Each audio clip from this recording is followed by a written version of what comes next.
Today's learning should be a schus, a merit for Refuah Shalema for Gavriel ben Etel Gita. Amen. All right, Mishna Nedarim, Perek Daled, Chapter 4, Mishnah Aleph, Mishnah 1. All right, so now a person can become forbidden. Let's say Reuben can become forbidden to have benefit from Shimon, either because Reuben says that I forbid myself from having any kind of benefit from Shimon, or Shimon can say to Reuben, I forbid you to have any kind of benefit from me. But the point here is that whichever direction it starts from, you've got the person who is forbidden to have benefit, then you have the person who is forbidden to have benefit from. The person who is, because of a neder, not allowed to have benefit is called a mudar. Mudar. He's been vowed. So the Mishnah says like this. We're going to have two types of examples of a person who is mudar hana, which means that because of a neder, he is forbidden to have benefit. Ein bein ha-mudar hana me'chaveroi. The only difference between one who is forbidden to have benefit because of a neder from his friend, and the neder was, you can't have benefit from this friend. That's all the neder was. There were no specifications in the neder. It just says the neder was that Reuven may not have benefit from a Shimon. So what would that include? Anything. Any kind of benefit. So you have the person who is forbidden to have benefit, and then you have Lamudar Heimenu Meichel, or the person who is forbidden to have benefit from his friend regarding food matters.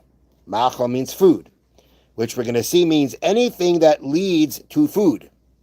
So you've got the person who is, with no specifications, has become forbidden because of an neder to benefit from his friend, which is all-encompassing. And then you have the person who is forbidden to have benefit from his friend, any kind of benefit leading to food. So what's the difference between the two?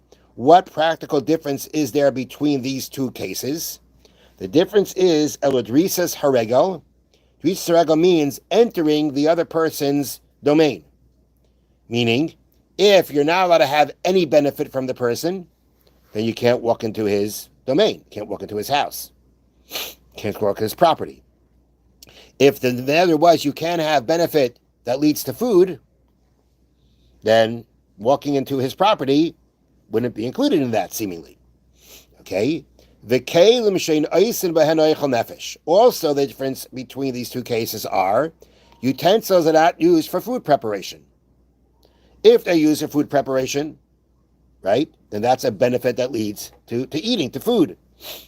If we're talking about something that's not involved in food preparation, a hammer, right, a saw, then those would not be included in the neder. So if the neder is any benefit, then even the utensils not used for food preparation are forbidden for you to benefit from.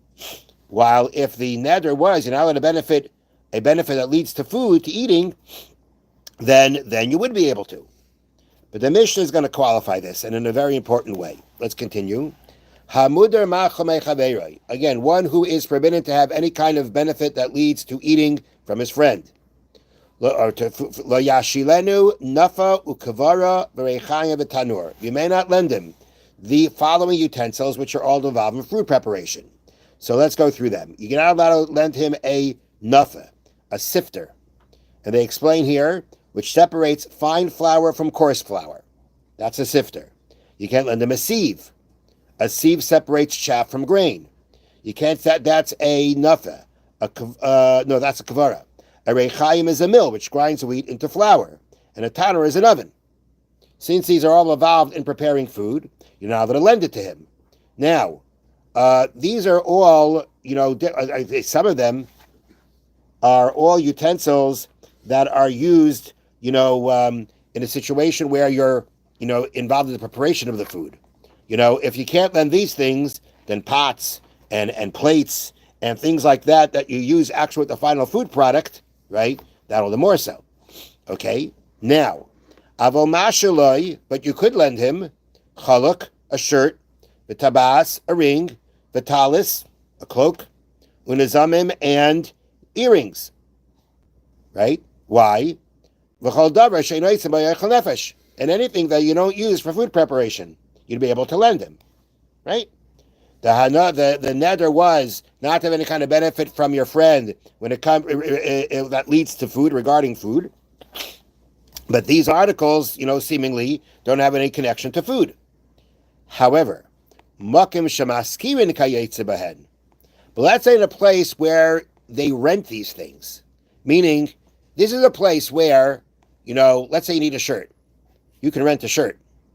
They rent shirts here. That means that if this guy lends you the shirt, he's doing you a favor. He's doing you a monetary favor. You're saving money now. So therefore, in this case, when the person's neder forbade him from having benefit in regarding to food, you can't go ahead and borrow that shirt because you're saving money and you can use the money to buy food. That's how inclusive the neder is. When you make a neder and the neder is machal, the neder is food related, then food related go benefit more than that. You're forbidding a benefit that leads to food. Then anything that can lead to food is going to be included. So if it's a place where they don't rent shirts, you want to get a shirt from somebody else, you got to borrow. So there's no monetary gain when he lends you the shirt. All right, so then you can go ahead and borrow the shirt because your neder was a neder that leads to food, and there's nothing leading to food in this kind of situation. But in a situation where they do rent these things out, so now when he lends it to you, you're saving money, and you can use that money to buy food, then that is called a food benefit. That's included in the neder, where the person cannot have any kind of benefit from machal, from anything that leads to food. The same thing, if let's say, for somehow or another, just a wild case, we said before, Drisas Haregel, when the neder only is about regarding food, is a benefit leading to food, we said you can walk into his property. And what if it costs money to walk into his property? Let's say you can only come onto this property if you pay a fee. That's the way it works on this guy's property. And he lets you come in anyway. Then you gain money. And whenever you gain money, that's called a benefit that leads to food. Because you can buy food with that gain. So it has to be, when we talk about these things that are not food related, it has to be that all these things that we're talking about food related, that when he lends it to you, you don't get any money from it. Makes no difference. You get it from him, you get it from somebody else. There's no saving money here. The same thing if, let's say, a person gifts you a hammer, right? He gifted you a hammer. He gave you a hammer for a gift. No. So hammers aren't used for food preparation. But now that he gave you a gift for a hammer, you know what you can do with that hammer? Sell it and buy food. So in that case also, once we're talking about it, and we're saying that you cannot have any kind of, once we're talking about when you make that neder, you can't have any kind of benefit leading to food, that it goes that far. That means that any time you gain money, which you can now use that money to buy food, is included in that neder that says you're forbidden to have benefit from you're forbidden to have from this person a benefit that leads to food. So anytime you're gaining money from that person, that's called a benefit that leads to food, because you can now take that money, that benefit of money, and use it for food. So therefore, what it really boils down to when we talk about these things, that there's a difference between general hana you can't have from the person or food-related hana from the person, it means we're talking about not things that aren't food-related, and again, there's no monetary gain involved. Then there's a difference as to if the neder was you can't have benefit that leads to food, then those things would be permissible. And if the neder was just non-specific, general, you can't have any kind of benefit, then those things would be included in the neder also. Have a wonderful day. Thank you, Rabbi.